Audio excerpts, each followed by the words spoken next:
الرحمن الرحيم الحمد لله رب العالمين والصلاة والسلام على الحبيب المصطفى أبي القاسم محمد اللهم صل على محمد وآل محمد.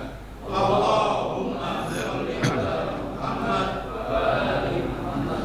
اللهم صل على محمد وآل محمد وآله الطيبين الطاهرين وأصحابه المنتجبين ومن تبعه بإحسان إلى يوم الدين. اللهم بحق محمد وآل محمد عليك صل على محمد وآل محمد وارزقنا ووالدينا وأزواجنا وأولادنا وذرياتنا من بعدنا حب محمد وآل محمد.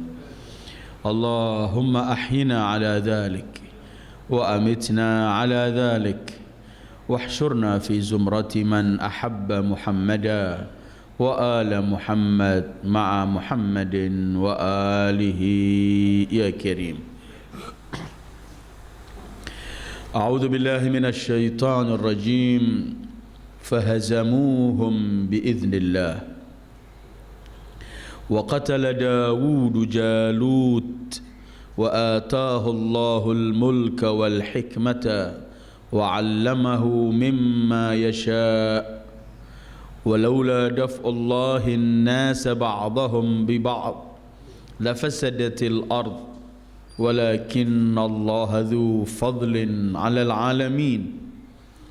تلك آيات الله نتلوها عليك بالحق وإنك لمن المرسلين. صدق الله العلي العظيم.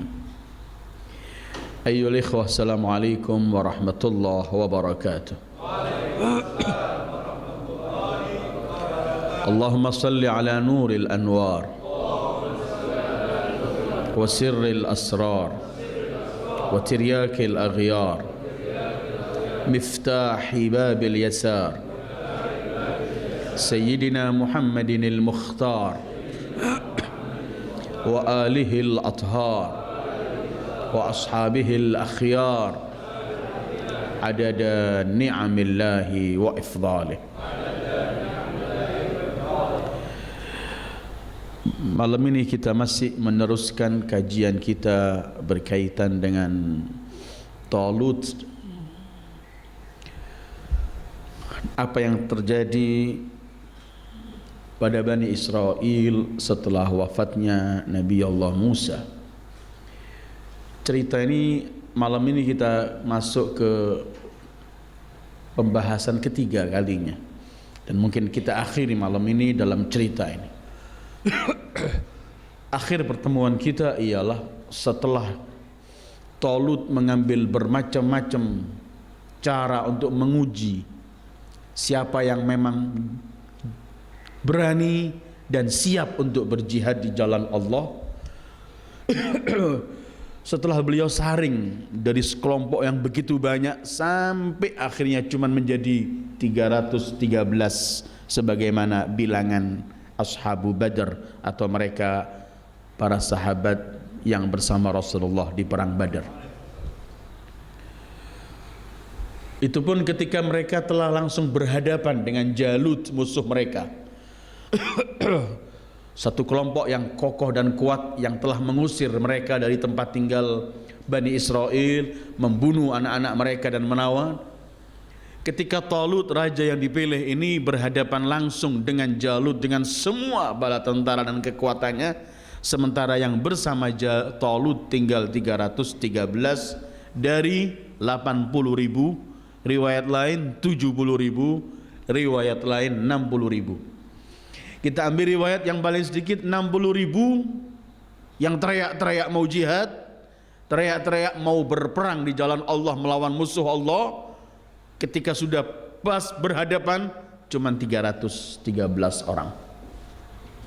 Ketika 13 ini melihat kekuatan Jalut yang sebagian mengatakan kami enggak mampu melawan kekuatan Jalut, tapi sekelompok kecil ini mereka berkata kam min fi'atin qalilatin ghalabat fi'atan katsiratan biiznillah wallahu ma'as sabirin.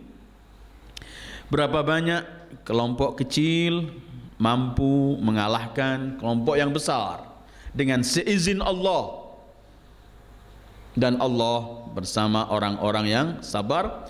Karena itu doa mereka ketika berhadapan, Rabbana afrih alaina sabra wa tsabbit aqdamana wansurna 'alal qaumil kafirin. Ya Allah, berilah kami kesabaran, kokohkan kami dan menangkanlah kami menghadapi kaum orang-orang kafir. Setelah doa ini langsung ayat berikutnya yang akan kita kaji malam ini, fahazamuhum biiznillah. Spontan kelompok kecil 313 yang menghadapi Jalut dengan begitu sekian ribu prajuritnya. Kelompok kecil ini karena kekokohan mereka, ketabahan mereka, keimanan mereka, ketaatan mutlak mereka kepada pemimpin mereka, dan tawakal mereka yang mutlak kepada Allah, keyakinan apabila bersama Allah walaupun sedikit mampu mendapatkan kemenangan. Setelah mereka doa, minta sabar, minta kokoh, artinya memasrahkan kepada Allah, spontan fahazamuhum biiznillah, mereka mampu mengalahkan musuh-musuh itu dengan seizin Allah. Ini yang kita bahas juga minggu lalu, bahwa tegaknya Islam ini bukan dengan banyaknya bilangan. Hak ini milik Allah. Tegaknya kebenaran dan hak ini adalah dituntut oleh keseriusan orang yang ingin memperjuangkan dengan serius, dengan mengikuti tata cara yang telah diatur oleh Allah. Sisanya Allah yang akan memberikan. Karena kemenangan itu sebenarnya mutlak datangnya dari Allah. Simpel saja, in tansurullaha yansurkum. Apabila Anda membela agama Allah, Allah akan memberikan kemenangan kepada Anda. Ini yang Allah berikan ayat ini sepanjang kehidupan. Setiap orang ingin meraih kemenangan dan ia telah melakukan syarat-syaratnya, pasti diberi oleh Allah kemenangan. Bilangan enggak disebutkan, berapapun bilangan. Walaupun kita disuruh mempersiapkan senjata, harus disuruh mempersiapkan semampu kita. Kalau kita baca surat Al-Anfal, Allah cuma berfirman, wa a'iddu lahum mastata'tum min quwwah. Persiapkan untuk mereka menghadapi musuh-musuh ini mastata'tum, semampu kalian dari kekuatan. Karena apa? Mastata'tum, semampu kita. Yang apa yang mampu kita lakukan, kita lakukan. Sisanya yang memiliki kebenaran itu yang akan memenangkan sendiri kebenaran itu. Wa man nasru illa min indillahil aziz. Itu Allah menyebutkan kemenangan murni hanya datang dari Allah. Fahazamuhum biiznillah, mereka dikalahkan oleh Allah. Terus wa qatala Daud Jalut. Semenjak cerita awal kita baca hampir 2 minggu ini, nggak muncul tokoh satunya namanya Daud. Di akhir cerita ini, ketika memperoleh kemenangan yang mutlak ini, Allah sebutkan nama satu orang ini. Wa qatala Daud Jalut. Daud membunuh Jalut. Siapa Jalut? Jalut yang mereka kemarin lari, takut melihat keperkasaan Jalut. Ternyata ketika Allah mengalahkan, dengan apa cara Allah mengalahkan? Karena Daud yang membunuh Jalut. Ketika panglimanya yang terkuat telah dibunuh, maka semua para prajuritnya merasa melemah dan akhirnya kalah di hadapan prajurit Talut. Tetapi kunci yang membawa kemenangan ini adalah Daud. Ayat ini enggak menjelaskan ini Daud siapa. Apakah ini Daud seorang nabi yang bapaknya Nabi Allah Sulaiman, atau Daud yang lain? Di sini Allah enggak menyebutkan Daud itu. Tapi Allah cuma menyebutkan wa qatala Daud Jalut wa atahu Allahu al-mulka wal hikmata wa 'allamahu mimma yasha. Setelah Daud mampu membunuh, mengalahkan Jalut, Allah anugerahkan kepada Daud kerajaan, dan Allah anugerahkan kepada dia kenabian, al-hikmah. Dan Allah ajarkan bermacam-macam padanya. Atahullahul mulk, Allah berikan kerajaan. Wal hikmah, kenabian, dilantik menjadi nabi. Dengan ayat ini dikumpulkan, akan saya bacakan ada ayat lain menunjukkan bahwa Nabi Daud yang disebut di sini adalah ya Nabi Daud yang ayahnya Sulaiman alaihi wa ala nabiyyina wa alaihi salatu wassalam. Karena apa? Ayat-ayat yang lain pun Allah menyebutkan wasyadadna mulkahu wa atainahul hikmah wa faslal khitab. Ayat lain Allah mensifati Daud seperti ini juga, bahwa kami berikan kepadanya kerajaan, kami berikan kepadanya hikmah, kenabian dan ilmu, dan kami berikan pandainya memberikan penentuan hukum dan qada. Wa 'allamahu mimma yasha, dan Allah ajarkan kepada Daud urusan-urusan agama dan urusan dunia, semua yang dikehendaki oleh Allah diajarkan, termasuk menurut ayat-ayat lain yang Allah berikan pada Daud. Daud itu diberi oleh Allah kekuasaan, kemampuan memahami bahasa binatang seperti putranya Sulaiman. Ulimna mantiqat thair. Daud kalau bertasbih pada Allah, pohon-pohon, gunung, batu-batuan ikut gemuruh bertasbih bersama Daud dan terdengar suaranya. Daud diberi oleh Allah, termasuk allamahu mimma yasha, adalah diberi oleh Allah kemampuan. Besi di hadapan Daud, di tangan Daud bagaikan sesuatu yang lumer, sehingga Daud itu jadi nabi, raja juga nabi, tapi nggak pernah makan kecuali hari hasil kerjanya sendiri. Dia membuat baju besi dijual, itu hasilnya yang buat beliau makan. Ini Daud. Siapa Daud di sini? Daud di ayat Al-Baqarah 251 ini adalah Nabi Allah Daud, bapak Nabi Allah Sulaiman. Karena ayat wa atahul mulka wal hikmah sesuai dengan ayat-ayat yang lain ketika Allah mensifati Nabi Allah Daud. Seperti Allah berfirman dalam surat Sad ayat 20 mengenai Nabi Allah Daud, wasyadadna mulkah, kami kokohkan kerajaannya, wa atainahul hikmata, kami berikan kerajaan dan hikmah, kepandaian dan kemampuan, wa faslal khitab, artinya pandainya Daud untuk ketika ada orang perselisihan, beliau yang punya kalimat menentukan untuk menyelesaikan penyelesaian orang. Pertanyaannya, bagaimana Daud membunuh Jalut? Ini perlu dikaji mengikut riwayat-riwayat yang ada. Wa qatala Daud Jalut.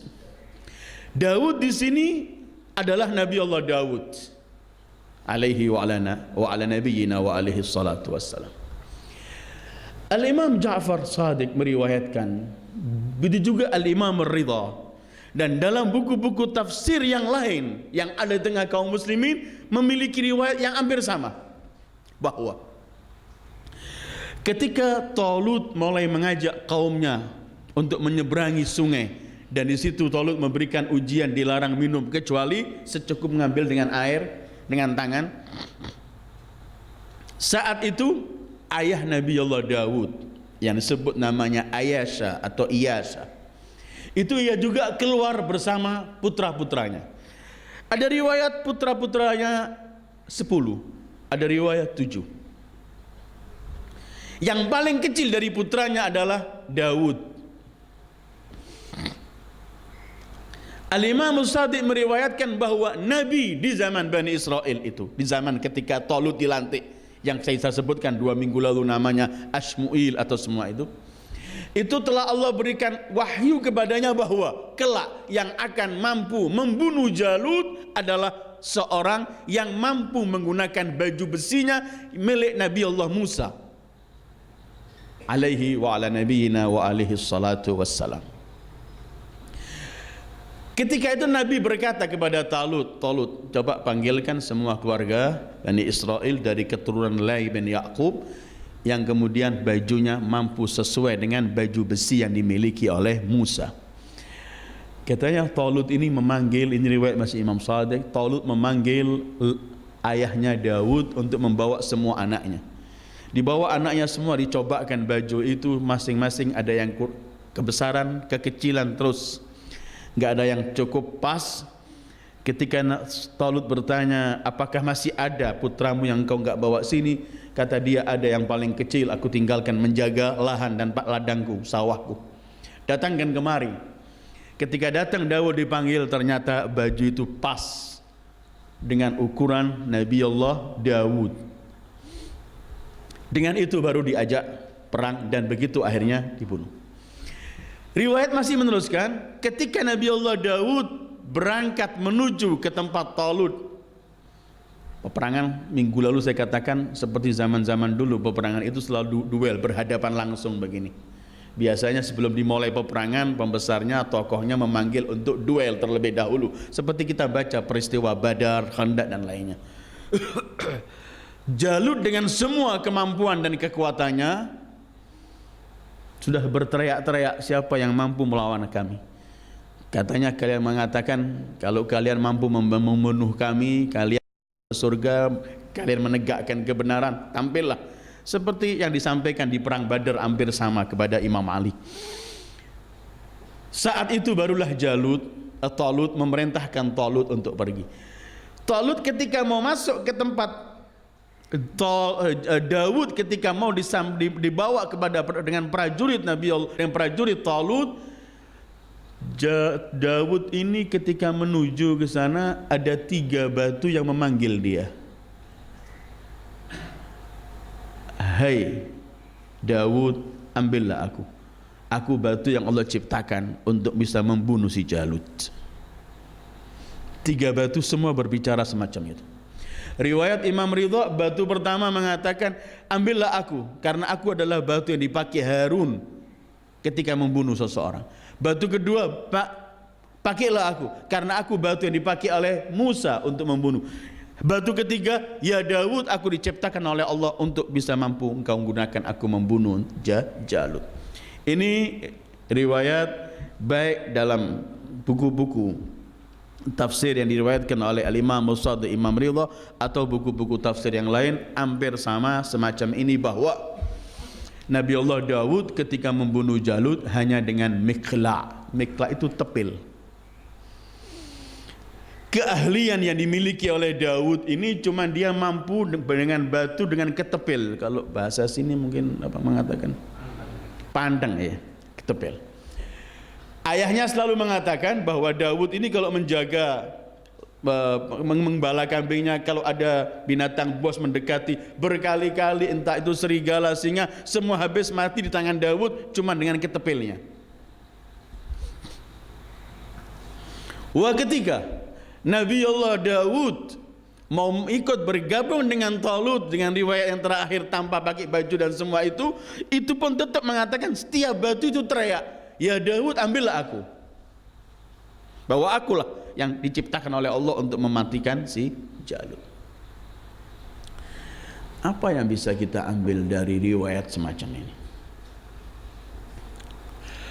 Kalau urusannya berkaitan dengan para nabi, merupakan mukjizat pasti. Tetapi Al-Quran ketika menceritakan mukjizat para nabi, cerita itu enggak selesai di zaman mereka. Cuman Allah ingin memberi isyarat bahwa setiap nabi diberi oleh Allah kekuatan, diberi oleh Allah bantuan kemenangan, dan bantuan semacam yang diberikan para nabi itu diberikan kepada siapapun sampai akhir zaman yang menegakkan kebenaran seperti ditegakkan oleh para nabi tersebut. Batu. Kita bisa melihat dalam perjuangan Talut yang begitu perkasa, ditakuti namanya di Bani Israel, diselesaikan oleh Allah dengan seorang pemuda yang bernama Daud, yang tadinya enggak ditampilkan sebelum ini, dan cuman dengan batu, dengan cukup hal-hal yang sangat simpel sekali. Pelajaran pertama ialah bahwa seluruh jagat yang ada ini adalah bala tentara Allah. Ketika kita berjuang untuk Allah, maka semua yang ada ini semua menawarkan dirinya untuk walillahi junudus samawati wal ard. bahwa bagi Allah itu memiliki bala tentara di bumi maupun di langit. Dan ini bukan cuma cerita sebagai mukjizat. Memang mukjizat para anbiya kita cerita, kita percaya dan wajib kita yakini. Tetapi bahwa seluruh di jagat ini merupakan bala tentara Allah, tentara dan bala tentara Allah ini tidak selesai. Artinya enggak selesai tugas mereka. Selagi ada yang menegakkan kebenaran, maka bala tentara itu akan datang.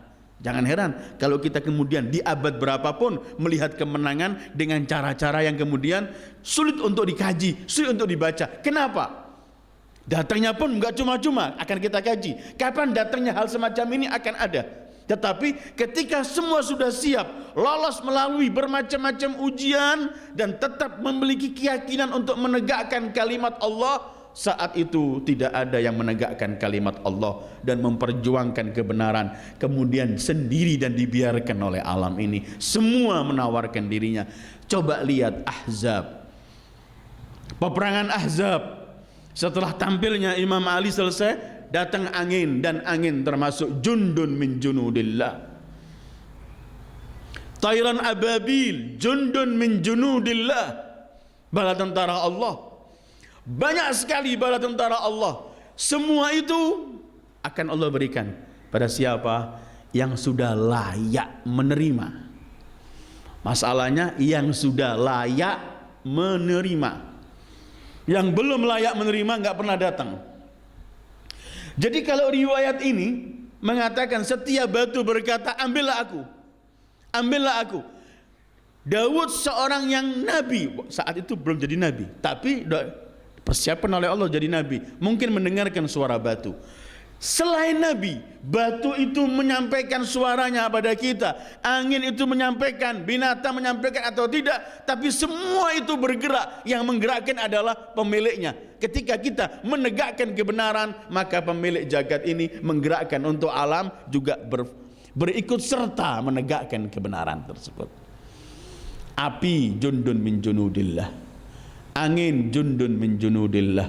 Bahkan rasa takut, nusirtu birra'b masafat as-sahr, jundun min junudillah. Wa qatala Daud Jalut.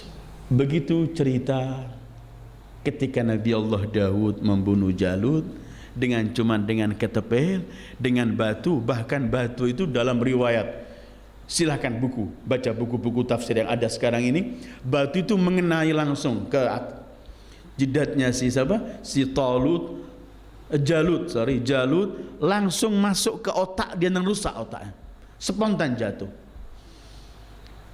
Ketika Allah ingin menghancurkan pasukan Abraha dengan pasukannya, juga Allah nggak mengirim burung yang besar, cuma tayran ababil, burung yang kecil membawa batu yang paling kecil. Tetapi kalau semua itu menjadi jundullah, maka dia bergerak sesuai dengan yang menggerakkan, yaitu Allah. Kapan mereka diberi oleh Allah kemenangan ini? Fahazamuhum biidnillah. Mereka diberi oleh Allah kemenangan ini setelah mereka sukses dan lulus menghadapi bermacam-macam ujian yang diberikan oleh Allah.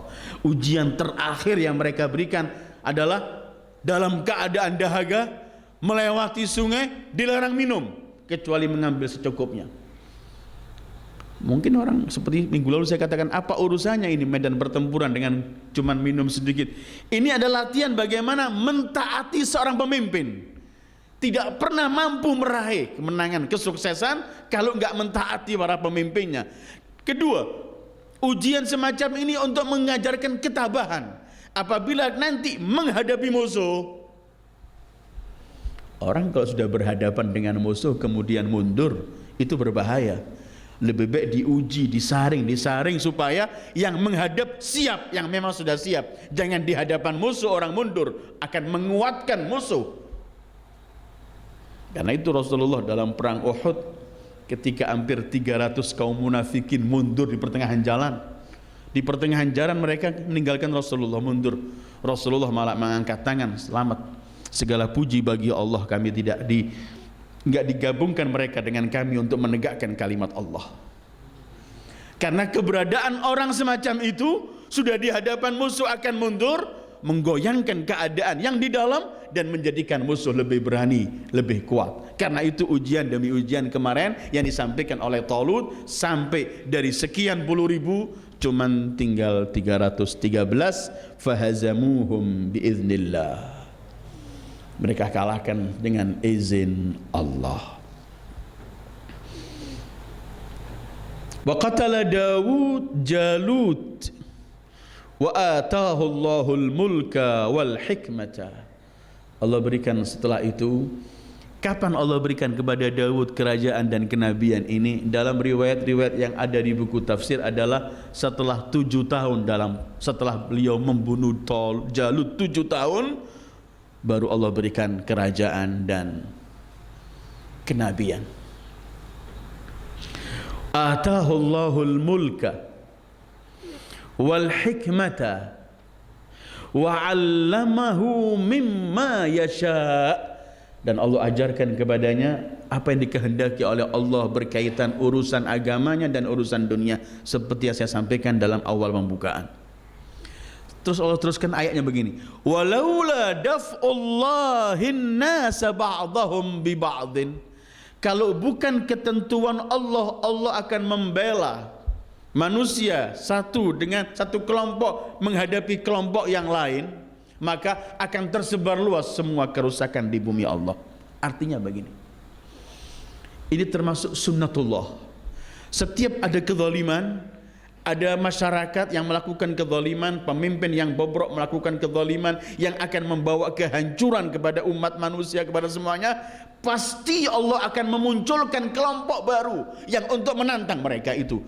Karena kalau tidak ada kelompok yang akan melawan, yang menyebarkan semua kebatilan, kerusakan itu, maka la fasadatil ard, bumi Allah semuanya akan habis, hancur. Sementara Allah tidak ingin menjadikan bumi ini hancur. Setiap ada melakukan perbuatan durjana, kerusakan di bumi Allah, setiap Allah munculkan manusia juga untuk mengalahkan mereka. Seperti ini ayatnya, datanya kan, ini Bani Israel diusir, diperlakukan, dibunuh, anak-anaknya ditawan, terhina dan semuanya. Kemudian mereka ini setelah dikeluarkan, mereka menghadapi, melawan adanya Jalut dengan semua kecongkaan dan kesombongannya dan perbuatan yang durjana. Muncul Talut dan Daud yang mengalahkan Jalut. Walaula daf'ullahin nasa ba'dahum bi ba'd, artinya sesama manusia.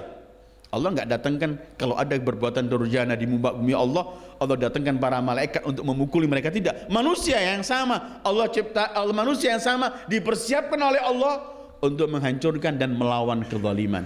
Ini merupakan sunnatullah dan perjalanan para anbiya sesuai dengan sunnatullah ini.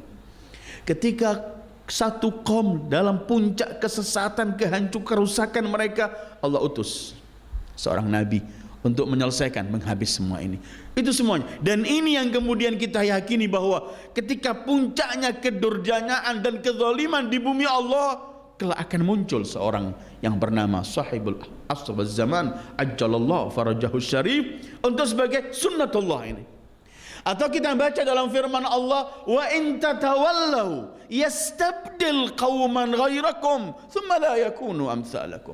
Kalau kalian berpaling dari Al-Quran, dari Islam, dari semuanya, Allah akan unculkan umat yang lain yang akan memegang Al-Quran dan akan mengalahkan kalian.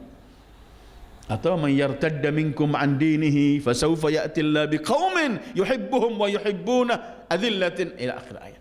Kalau kalian berpaling, murtad dari agama ini, Allah keluarkan satu kelompok yang lain yang akan menggantikan, menegakkan kalimat dan mengalahkan. Walaula daf'ullahin nasa ba'dahum bi ba'd. Ayat ini ada dalam surat Baqarah yang kita baca ini, dan ada dalam surat-surat haji yang hampir sama. Ayat surat haji ayat 40 yang menyebutkan walaula daf'ullahin nasa ba'dahum bi ba'd lahuddimat sawami' wa biya' wa salawat wa masajid. Dan ini sebagai janji Allah supaya jangan pernah orang yang hidup memegang kebenaran, ingin memperjuangkan kebenaran, risau, takut, pesimis melihat kebatilan. Bagaimanapun merajalelanya kebatilan, pemegang kebenaran yang ingin memeluk dan memegang dan mempraktekkan kebenaran, memperjuangkan kebenaran, bagaimanapun bilangan mereka, apapun keadaan mereka, gak boleh pesimis. Selagi mereka melakukan yang wajib mereka lakukan, sunnat Allah bakal datang. Walaula daf'allahin nasa ba'dahum biba'd. Kalau nggak ada yang mengimbangi macam ini, maka apa yang terjadi? La fasadatil ard. Bumi Allah akan rusak semuanya. Sementara Allah ini akan tetap jadikan bumi Allah ada berusaha, ada yang akan datang yang menyelesaikan. Ini bukan cuma dalam urusan perang, tapi dalam semua urusan ada ketidakstabilan di bumi Allah. Pasti akan Allah mempunyai hamba-hambanya, prajurit-prajuritnya yang akan juga mengalahkan semua kebincangan dan semua itu. Laula daf'allahin nasa ba'dahum bi ba'd la fasadatil ard. Tetapi Allah akhiri begini, walakinnallaha dzu fadlin 'alal 'alamin. Tetapi Allah ini memiliki kemudahan, memiliki kemuliaan, memiliki memberi satu anugerah kepada seluruh alam. Walakinnallaha dzu fadlin, fadl rahmah, nikmah, anugerah, kenikmatan kepada semua jagat ini. Artinya apa? Allah termasuk nikmat yang Allah berikan kepada wujud ini adalah Allah tidak membiarkan kebatilan berjalan langgeng. Pasti ada saatnya kebatilan akan sirna di bumi Allah. Termasuk anugerah Allah yang besar adalah Allah enggak membiarkan kerusakan. Pasti Allah akan persiapkan orang yang akan memperbaiki semua kerusakan demi kerusakan ini. Ini namanya walakinnallaha dzu fadlin. Anugerahnya bukan kepada orang tertentu, bukan kepada kelompok tertentu, tetapi alal alamin. Seperti ketika Allah mensifati rahmat Rasulullah, wa ma arsalnaka illa rahmatan lil alamin. Ini pun anugerah yang Allah berikan adalah anugerah mutlak untuk seluruh alam, karena sunnatullah itu berjalan setiap masa. Walan tajida li sunnatillahi tabdila. Termasuk sunnatullah ini begini, tidak membiarkan kedurjanaan di bumi Allah. Wa yuhiqqullahu al-haqqa. Karena itu dalam ayat lain berkaitan Nabi Allah Musa, Allah berfirman begini, innallaha la yuslihu amalal mufsidin wa yuhiqqullahu al-haqqa bikalimati walau karihal mujrimun. Allah tidak pernah melanggengkan, mensukseskan perbuatan orang-orang durjana. Allah akan menampakkan kebenarannya dan menghancurkan kebatilannya, walau orang-orang yang durjana itu tidak senang hati. La yuslihu amalal mufsidin. Kalau Allah enggak senang dengan mereka al-mufsidin, maka enggak akan dilanggengkan. Kalau kemudian kita bertanya, sementara ini yang ada mufsid di bumi Allah, kelompok yang kebenar ini sangat sedikit, kelompok yang ingin memperjuangkan kebenaran tertindas, apakah kemudian enggak ada sunnatullah dalam janji ini? Sunnatullah ada dan tidak pernah selesai, tetap berjalan. Masalahnya kapan? Waktu Allah akan menentukan, pertama. Kedua, semua pemberian Allah itu ada syaratnya. Seperti kalau Allah menyebutkan wa aufu bi ahdi, baru datang firman Allah, ufi bi ahdikum. Kamu laksanakan janjimu, aku akan laksanakan janjiku. In tansurullah, kalau kalian membela Allah, baru datang janji Allah, yansurkum, aku akan berikan kemenangan untuk kalian. Selain waktu, persyaratannya sudahkah kita lakukan gitu. Apabila persyaratan sudah kita lakukan, maka orang yang melaksanakan syaratnya tidak pernah akan menunggu kapan, tapi dia akan yakin Allah pasti akan memberikan.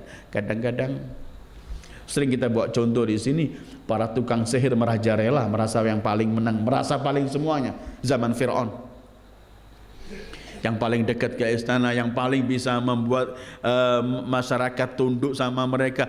Kholas, mereka merasa yang teratas. Kapan mereka melakukan semacam ini? Karena tongkat Musa belum keluar. Ketika tongkat Musa keluar, habis mereka. Bahkan mereka sendiri orang yang pertama beriman kepada Allah akhirnya. Tongkat Musa itu yang harus selalu ditampilkan, kebenaran dengan caranya. Ada ungkapan dari pencetus revolusi di Iran itu, Imam Khomeini, beliau pernah berkata, wahai yang belum pernah berjuang di jalan Allah, jangan pernah Anda menantikan kemenangan Allah, karena kemenangan akan hanya Allah berikan kepada mereka yang telah berjuang. Yang belum berjuang gak layak memperoleh kemenangan. Seperti kita gak ikut ujian tapi teriak, mana nilai saya? Ini orang gak punya akal. Dia belum ikut, belum masuk ikut ujian, tapi dia minta nilainya.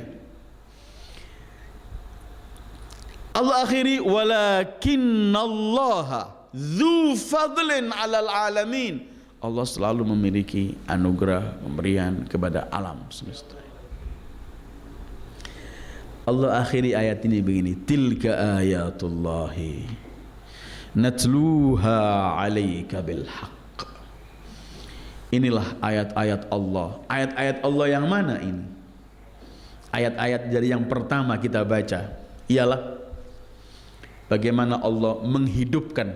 Kemarin yang kita baca pertama, kelompok yang sudah Allah mematikan, begitu kelompok begitu banyak, ribuan dimatikan sekaligus. Kemudian mereka yang mati itu dibangkitkan oleh Allah, termasuk ayat Allah. Termasuk ayat Allah pelantikan dan pemilihan Talut sebagai raja. Termasuk ayat Allah adalah tabut yang sudah jauh hilang dikembalikan lagi untuk sebagai bukti kerajaan atau dipilihnya Talut sebagai raja. Ke ayat-ayat Allah ialah suksesnya kelompok kecil ini melewati ujian demi ujian. Termasuk ayat Allah ialah bagaimana kelompok yang begitu besar dikalahkan oleh kelompok kecil, bahkan hanya oleh Daud seorang.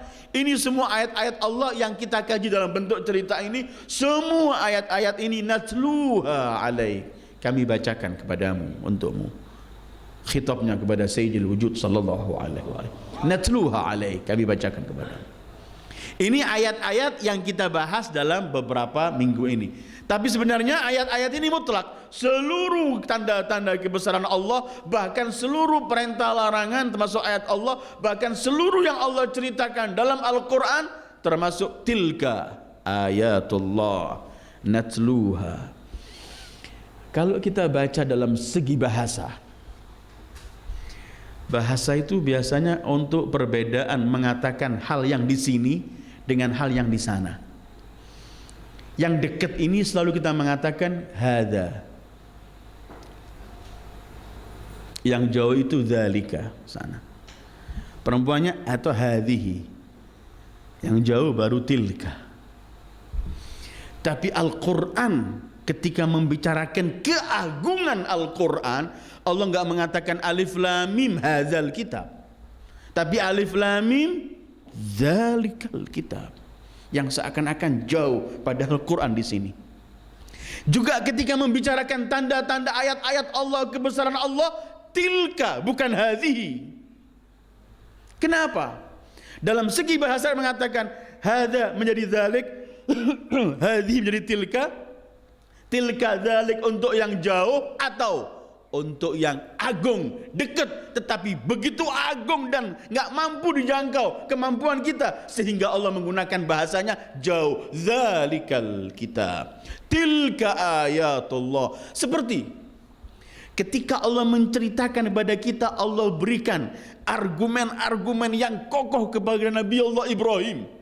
Ibrahim ini mempunyai hujjah balighah. Setiap bicara menghadapi siapapun beliau mempunyai argumen-argumen, seperti yang kita baca dalam Al-Quran, debatnya Ibrahim dengan Namrud. Argumen ketika Allah menceritakan dalil dan atau argumen-argumen yang Allah berikan kepada Ibrahim, Allah enggak menggunakan hadhihi hujjatuna, tidak.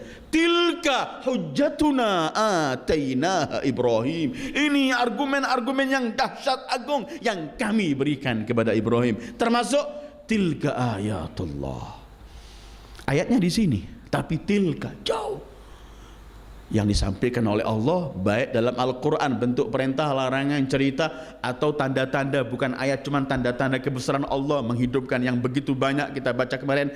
yang hadarul maut fa amatahumullah thumma mutu thumma ahyahum, atau mendatangkan Talut, mendatangkan Tabut, mengalahkan Jalut begitu banyak. Ini semua tanda-tanda kebesaran Allah yang Allah ingin ketika kita baca ayat ini merenungkan kebesaran Allah ini, merenungkan keagungan-keagungan Allah, dan meyakini bahwa Quran bukan kitab cerita, walaupun Quran penuh dengan cerita, tapi semua cerita adalah pelajaran untuk ada yang kita ambil dari di balik cerita itu, bahwa seluruh para nabi ketika mereka berjuang tidak pernah dibiarkan oleh Allah mereka sendiri, pasti dibela oleh Allah. Itu pelajaran yang paling penting, bahwa setiap yang ingin jalan di jalan para nabi adalah memiliki keyakinan semacam ini, selagi dia telah memberikan syaratnya. Tilka ayatullah natluha 'alaika bil haqq, kami bacakan denganmu bil haq, dengan semua kebenaran. Cerita, perintah, larangan, apapun Al-Quran adalah bil haq. Allah kalau mensifati Quran di ayat lain begini, bil haqqi anzalnahu wa bil haqqi nazal, dengan hak kami turunkan Al-Quran ini. Kalau sudah dengan hak, hak itu milik Allah, dan hak itu salah satu nama Allah. Kalau sudah membicarakan Allah menyebutkan hak, selesai. Maka berarti kalau hak, pasti akan mendapat bantuan dari pemilik hak itu. Tilka ayatullahi natluha 'alaika bil haq, terus wa innaka laminal mursalin, dan sesungguhnya engkau wahai pribadi mulia Sayyidul Wujud Muhammad sallallahu alaihi wa alihi, laminal mursalin, kamu adalah tergolong dari utusan-utusan Allah. Di akhir cerita Nabi Allah Daud, sebelumnya Raja Talut, semua ini setelah menceritakan bagaimana ketaatan yang harus diberikan kepada pemimpin yang bernama Talut, yang gak boleh menawar, karena ketika kemarin Talut dilantik banyak orang menawar. Setelah menceritakan semua ini, Allah tegaskan di akhir begini, sesungguhnya, pakai inna takkid, sesungguhnya, kemudian ditambahi pakai lam lagi, innaka la minal mursalin. Sebenarnya tidak ada orang meragukan waktu itu Rasulullah seorang nabi. Semua telah meyakini, ayat-ayat bukan pertama kali turun ini, sudah sekian banyak ayat turun Allah ceritakan. Al-Baqarah bukan merupakan ayat-ayat pertama. Mereka semua sudah tahu, dan Allah kenapa menguatkan lagi kalau engkau adalah tergolong orang-orang yang diutus oleh Allah. Sebenarnya ada isyarat, kalau engkau dengan Allah mentakkidkan dan lam semuanya tergolong dari para rasul Allah, wahai yang membaca Al-Quran, lihatlah pribadi beliau sallallahu alaihi wa alihi sebagai rasul. Apa artinya rasul? Rasul itu utusan Allah. Maka jangan pernah orang yang telah meyakini bahwa beliau utusan Allah kemudian menawar apa yang beliau bawa. Rasul, wa ma arsalna min rasulin illa liyuta biiznillah, kami enggak mengutus seorang rasul kecuali hanya untuk ditaati. 60.000 ini gugur loh, tinggal cuma 300. Karena apa? Gak taat dengan isyarat nabinya ketika mereka memilih Talut sebagai nabi. Wa innaka, sebagian raja, wa innaka laminal mursalin, sesungguhnya engkau golong termasuk adalah rasul utusan-utusan Allah. Sampai di sini ayat 252 ini selesai juz kedua, atau 2 juz sudah. Baru nanti kita masuk juz ketiga, tilka ar-rusulu faddalna ba'dahum ala ba'd. Jadi kajian kita surat Baqarah ini sudah 2 juz. Setelah selesai cerita Talut, saya ingin mengajak antum mengambil pelajaran di balik cerita ini. Ada beberapa catatan. Kita kaji cerita ini selama 3 minggu. Sekarang akhir cerita ini. Jalut selesai dibunuh oleh Daud dengan cara yang tadi. Kita akan kembali mengambil pelajaran dari cerita yang Allah sampaikan dan yang kita baca selama 3 minggu ini. Dimulai pertama ketika alam tara ilal mala'i min bani Israel di ayat 285 itu. Pelajaran pertama yang kita ambil adalah semangat saja untuk menegakkan kebenaran dan jihad di jalan Allah tidak cukup. Semangat, emosi, teriakan-teriakan, yel-yel nggak cukup. Buktinya kemarin, mereka yang teriak, mereka yang minta pada nabinya, tapi ketika diberikan, mereka yang berpaling. Semangat, emosi tidak cukup untuk menegakkan kebenaran dan jihad di jalan Allah. Kedua, kelompok apapun kelompok itu, kalau dizalimi, ditindas, diperlakukan perilaku yang keji, pasti akan bangkit melawan untuk ingin menyelamatkan dirinya dan ingin melawan kezaliman yang ada. Seperti datangnya Bani Israel ketika kepada nabi mereka minta agar diutus pemimpin untuk jihad. Ketika nabinya berkata, "Kenapa kalian minta jihad?" Jawaban mereka, "Kenapa kita enggak jihad? Sementara kami telah ditindas, kami diusir dari negara tempat kami ditawan anak-anak kami." Sebagaimana yang kita baca dalam minggu yang lalu ketika nabinya berkata, qala falamma qala nabiyyin lahum ib'ats lana malikan nuqatil fi sabilillah qala hal asaytum in kutiba alaikumul qital alla tuqatilu. Jawaban mereka, qalu wa ma lana an la nuqatila fi sabilillah wa qad ukhrijna min diyarina wa abnaina. Pasti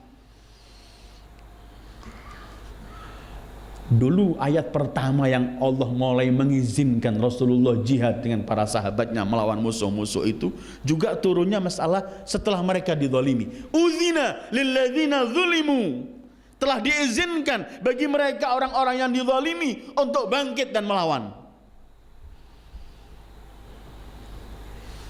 Ini bisa kita ambil dalam cerita kemarin bahwa yang telah mendapatkan hal-hal semacam ini pasti akan. Tapi yang aneh kemarin juga kita baca dalam ayat yang sama ketika mereka minta untuk dijadikan pemimpin untuk perang, Allah akhiri wallahu alimun bizzalimin. Habis menceritakan orang-orang yang mazlum, kami diusir, kami dibunuh, anak-anak kami ditawan, kami mau bangkit, Allah akhiri Allah Maha mengetahui siapa orang yang zalim. Ada isyarat dalam cerita ini. Kadang-kadang orang yang mazlum itu juga zalim. Jadi kadang-kadang kita kan sering mengatakan, katanya doanya orang yang mazlum itu diterima. Ini kadang-kadang kita sudah mazlum, doa kok belum nampak. Pertama jawabannya pasti dikabulkan oleh Allah doa itu kalau dan Allah yang memilih waktunya. Tapi juga ada pertanyaan, jangan-jangan kita yang mazlum ini juga zalim. Karena itu Allah akhiri wallahu alimun bizzalimin. Orang yang tertindas ketika menyimpang dari ketentuan Allah, ketika menjadi pengecut di hadapan untuk melawan kezaliman, berarti dia telah meletakkan dirinya bukan pada tempatnya, maka dia mazlum dan dia juga zalim. Wa na'udzubillah. Wallahu alimun bizzalimin. Ketiga. Keempat, banyak orang ini teriak untuk mencari perubahan, ingin memperjuangkan satu perjuangan, teriak, mengajak. Seperti kita lihat mereka yang datang pada Nabi Bani Israel, ayo utus seorang Nabi, kita mau berjihad, kita semuanya.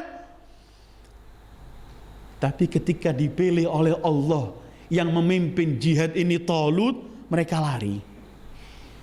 Banyak orang ini meneriakkan perubahan, meneriakkan perjuangan, tapi dia ingin bahwa yang harus meneriakkan perubahan, yang harus menegakkan perjuangan itu saya orangnya, bukan orang lain. Ketika yang dipilih bukan dirinya, dia berbalik. Apalagi di dunia politik mungkin sering kita lihat. Orang pakar-pakar pandai mengeritik, pandai bicara, pandai semuanya, ingin menjadikan perubahan dan semuanya, tetapi harus dia yang tampil. Buktinya ini dalam cerita yang kita baca. Ketika mereka ngotot minta jihad, minta dengan semua alasan, minta pemimpin. Ketika pemimpin dipilih oleh Allah, Talut, mereka teriak, "Anna yakunu lahul mulku wa nahnu ahaqqu bil mulki minhu wa lam yu'ta sa'atan minal ma." Kenapa Talut jadi pemimpin? Kami yang lebih berhak jadi pemimpin. Ini masalahnya. Kami. Mereka teriak ingin pembaruan, tapi mereka sebenarnya di balik itu mereka yang ingin tampil. Anna lahul mulk wa lam yu'ta sa'atan minal mal. Kok Talut yang dipilih? Kami lebih berhak dari Talut. Apalagi Talut ini juga barometer umat sekarang ini yang dipakai dalam cerita ini. Talut kan gak punya harta. Talut walam yu'ta sa'atan minal mal. Harta itu diperlukan dalam perjuangan, tapi bukan semuanya. Gak bisa berjuang tanpa harta, tapi gak sukses berjuang hanya mengandalkan harta. Dari mulai awal jihad, mulai awal dakwah Rasulullah, orang sudah kewalahan menghadapi Rasulullah dengan mantik, dalil-dalil, argumen yang kuat. Ini tokoh-tokoh pembesar Mekah datang ke Abu Thalib. Abu Thalib, tolong keponakanmu larang berdakwah deh. Imbalannya apa? Mereka berkata, kami tawarkan kepadamu beberapa hal Abu Thalib, tapi tolong keponakanmu jangan berdakwah menyalahkan nenek moyang dan semuanya, jangan. Menyalahkan berhala sembahan kita. Kita menawarkan sesuatu untukmu. Kata Abu Thalib, apa? Ada 3 tawaran. Cuman ada salah satu dari 3 itu, kalau mau perempuan paling cantik kami kawinkan, kalau menjadi pemimpin kami. Tapi tawarannya, kalau ingin menjadi orang yang terkaya, kami akan kumpulkan semua harta kita, kita jadikan Muhammad orang yang terkaya. Orang yang menganggap perjuangan itu cuma harta. Ini kan Rasul. Orang mengatakan, kalau sudah punya uang kan bisa membeli orang nanti. Kalau sudah punya uang bisa membeli orang, dakwah langgeng mungkin gitu. Tapi tawaran ini dari mulai awal Rasulullah ketika ditawarkan, Abu Thalib manggil, ya Muhammad, ini pembesar kaummu menawarkan kamu begini. Jawaban Rasulullah cuma satu, wallahi ya am, law wada'u syamsa ala yamini wal qamara ala yasari ala an atruka hadzal amr ma taraktuh hatta yudhhirahu Allah aw ahlika duna. Pamanku, kalau mereka mampu meletakkan bulan di tangan kananku, matahari di tangan kananku, rembulan di tangan kiriku, agar aku berhenti nggak berdakwah, tidak pernah kulakukan sampai dakwahku ini tersebar atau aku mati dalam rangka memperjuangkan dakwah ini. Kata Abu Thalib, pergilah keponakanku, teruskan dakwahmu.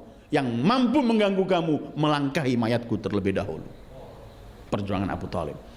Harta perlu dalam dakwah, tapi bukan semuanya. Tapi biasanya, karena itu minggu lalu saya katakan dalam surat Al-Ankabut, Trihawk ini yang 3 gubung ini, ada Fir'aun, ada Haman, ada Qarun, dan sepanjang kehidupan ada 3 ini. Dalam surat Qarun malah aneh, Allah nggak dahulukan Fir'aun. Dalam surat Al-Ankabut Allah nggak dahulukan Fir'aun sebagai simbol pemimpin yang zalim, atau Haman penasehatnya, pembisiknya. Tapi Allah sebutkan wa Qaruna wa Fir'auna wa Haman. Allah dahulukan Qarun yang punya duit sebelum Fir'aun. Karena sekali lagi ini juga begitu. Kenapa mau yang dipilih Talut nggak punya uang? Talut, orang ingin mendapatkan, orang ingin memperjuangkan kebenaran, dia tidak ingin tahu perjuangan itu akan tampil menang saya, di tangan saya atau tangan siapapun. Yang penting perjuangannya, kebenarannya, bukan saya dan siapa. Baru itu pelajaran keempat dari cerita kemarin. Cerita yang kelima, cerita kemarin Allah sebagai salah satu bukti bahwa Talut memang raja yang dipilih oleh Allah. Nabi mereka berkata, nanti tabut, peti tempat ibu Musa meletakkan Musa ketika membuang ke sungai atau ke laut itu. Peti yang ketika Nabiullah Musa di peti itu ada tongkat beliau, jubah beliau dan semuanya yang berkat, yang penuh keberkahan, yang kalau mereka berperang mereka bawa dan semuanya. Ketika mereka menyimpang, peti itu kan hilang. Kata Nabi itu, salah satu bukti peti itu adalah kalau Talut dipilih oleh Allah, peti itu akan kembali dibawa oleh para malaikat dan datang. Ternyata simbol-simbol itu dalam perjuangan gak boleh hilang, pasti ada. Kita diajak dinampakkan simbol bendera Abil Fadl Abbas, mengingatkan perjuangan dia. Kita dinampakkan pedang Zulfiqar. Kita dinampakkan, dibacakan hal-hal semacam itu dalam perjuangan harus ada. Karena ketika Allah berbicara tabut, Allah sebutkan sakinah. Ada sakinah min rabbikum. Melihat tabut saja mengingatkan. Ini yang minggu lalu saya katakan, termasuk durjana yang besar adalah ketika ada orang, ada kelompok yang ingin menghabiskan semua kesan bekas-bekas para nabi, bekas-bekas yang mulia yang dihabiskan semuanya dengan alasan takut syirik, takut kafir dan bid'ah, berbahaya. Karena hal-hal itu adalah menjadikan orang punya spirit lebih mampu, lebih semangat melihat kenyataan. Sebagaimana Allah turunkan justru untuk melawan Jalut yang begitu dahsyat dan kokoh. Ketika Allah milih Talut, yang Allah turunkan adalah supaya memberi semangat, sakinah dalam perjuangan adalah tabut Musa, tempat Nabi Allah Musa. Itu pun pelajaran dalam cerita yang kita baca. Keenam, yang kita baca dalam 3 minggu cerita ini, bahwa perjuangan itu harus melalui bermacam-macam ujian. Nggak boleh langsung orang teriak semangat, teriak emosi masuk bergabung, belum tentu. Kenapa diperlukan ujian? Supaya jangan sampai mundur di hadapan musuh dan diketahui kelemahan kita di hadapan musuh. Dari mulai start awal orang harus tahu. Imam Husain ketika mau berangkat, salamullahi alaih, Abu Syuhada, salamullahi alaih. Kalau mau berjuang ini contohnya. Imam Husain dari mulai di Mekah, sebelum menuju ke Karbala, di Mekah masih beliau. Beliau selalu mengajak mereka untuk menghadapi kematian. Yang siap mati bergabung sama saya, yang nggak siap mati jangan. Dari mulai awal. Bukan beliau mengajak orang pesimis, udah nggak bakal menang, pasti kalah, pasti mati. Bukan itu. Tapi beliau ingin mengajak bahwa yang ingin berani tampil menegakkan kebenaran, yang sudah nggak lagi membawa hal-hal di luar itu, dia berjuang dal husnayain. Dia menang atau syahid. Karena itu ketika Imam Husain mengatakan, besok pagi aku akan berangkat ninggalkan Mekah. Siapa yang kalian telah siap yuwattin nafsah, mempersiapkan dirinya menghadapi kematian, hendaklah bergabung denganku. Kalau enggak jangan. Kenapa? Karena memang perlu ujian. Jangan di depan menghadapi musuh sudah harus tampil berani malah mundur. Ini berbahaya. Ini yang kita baca kemarin, bagaimana disaring dari kelompok yang begitu banyak, mengurang dari 60.000 tinggal 300 sekian dalam cerita yang kita baca. Ketujuh, iman yang kokoh. Iman yang kokoh dengan Allah, hari kebangkitan, dengan janji Allah. Kemudian persiapan yang mampu dilakukan dengan pengaturan yang genap, dibarengi dengan tawakal mutlak kepada Allah. Disitulah merupakan kemenangan yang diteriakkan oleh kelompok kecil ini. Kam min fi'atin, ketika mereka mengatakan kam min fi'atin qalilatin ghalabat fi'atan katsiratan biidznillah, Allah ceritakan apa? Bagaimana mereka bisa mengucapkan kalimat ini? Allah kan dahului begini, wa qala alladhina yadhunnuna annahum mulaqullah kam min fi'ah. Baru mereka yang mengatakan kelompok kecil ini mampu menang melawan kelompok yang besar dengan izin Allah. Siapa mereka? Mereka yang meyakini akan berjumpa dengan Allah. Keyakinan mereka dengan ini membuat mereka iman yang kokoh. Itu kemudian yang menjadikan mereka memiliki kekuatan dalam semua keadaan. Apapun yang dihadapi tetap kuat. Ke-8, dalam perjuangan diperlukan kesabaran dan ketabahan. Perlu sabar dan tabah. Rabbana afrih alaina sabran wa tsabbit aqdamana. Ini doanya mereka kemarin. Ya Allah, berikan murni kesabaran yang mutlak kepada kami dan kokohkan kami. Baru mereka melayak minta wansurna 'alal qaumil kafirin. Yang belum kokoh dan sabar nggak mampu untuk mendapatkan kemenangan. Jadi mereka itu ketika minta kesabaran mutlak menghadapi perjuangan ini, minggu lalu saya bawakan ayat-ayatnya. Setiap yang berjuang pasti ada gangguannya. Wasbir ala ma asabak, pasti. Ada watawasau bil haq, ada watawasau bis sabr, gandengannya. Kedelapan, bahwa sabar, ketabahan merupakan satu pondasi yang kalau kita punya ini, kita akan diberi oleh Allah kemenangan, sudah layak untuk menang.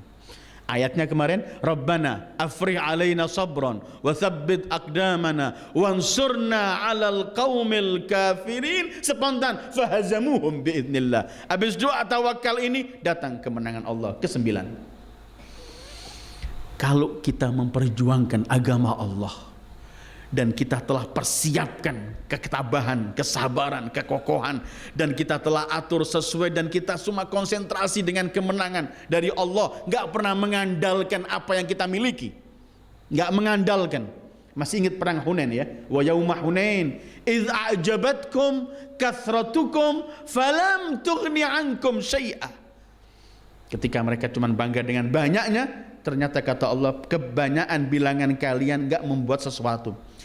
Pelajaran ke-9 dari ayat ini, dari pelajaran ini, bahwa ketika kita sudah persiapkan diri kita, kita ambil persiapan yang mampu kita lakukan, tawakal kita mutlak kepada Allah, dan harapan kita cuma menuju kepada Allah. Di saat semacam ini baru layak datangnya al-imdadul ilahi, bantuan Allah. Seperti ini, sudah kumpul 313 orang, datang yang namanya Daud yang bisa mengalahkan Jalut cuma dengan batu. Dari mana batu ini? Ini al-imdadul ilahi, ini bantuan Allah. Datangnya kapan? Kepada kelompok yang telah mempersiapkan dirinya menghadap Allah, mempersiapkan kemampuan untuk persiapan menghadap musuh, tidak mengandalkan kemampuan, tidak gentar dengan besarnya musuh, tawakal mutlak kepada Allah, berjuang. Datang al-imdad al-ilahi yang kadang-kadang tentara Allah begitu banyak.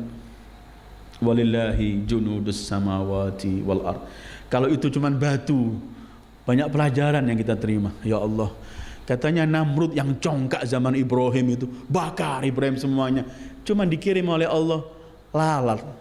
Riwayat lagi nyamuk masuk ke hidungnya, masuk nggak mampu sampai ke otaknya, jatuh, bau toh.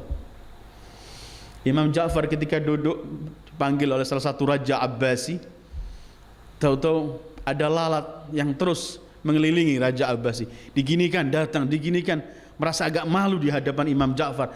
Dia tanya, wahai cucu Rasulullah, apa sih rahasia Allah ciptakan lalat ini? Imam Ja'far di hadapan raja ini mengatakan, liyudhilla bihil jababirah, untuk mengenyahkan dan menghinakan para orang-orang yang zalim. Kadang-kadang batu, nyamuk, hal-hal yang kecil, kalau Allah sudah mengutus, kapan datang semua ini? Ketika kita telah layak dan siap di hadapan Allah, pasti akan datang. Kita juga lihat di zaman kita lihat Hizbullah menghadapi begitu kekuatan yang dahsyat, tapi ada kemenangan yang kalau kita baca dalam buku-buku cerita kemenangannya, ada hal-hal yang kita yakini bahwa mereka adalah kelompok yang sudah layak untuk mendapatkan imdadul ghaibi al-ilahi. Wa sallallahu ala khairi khalqi Muhammad wa alihi ajma'in. Wassalamu alaikum warahmatullahi wabarakatuh.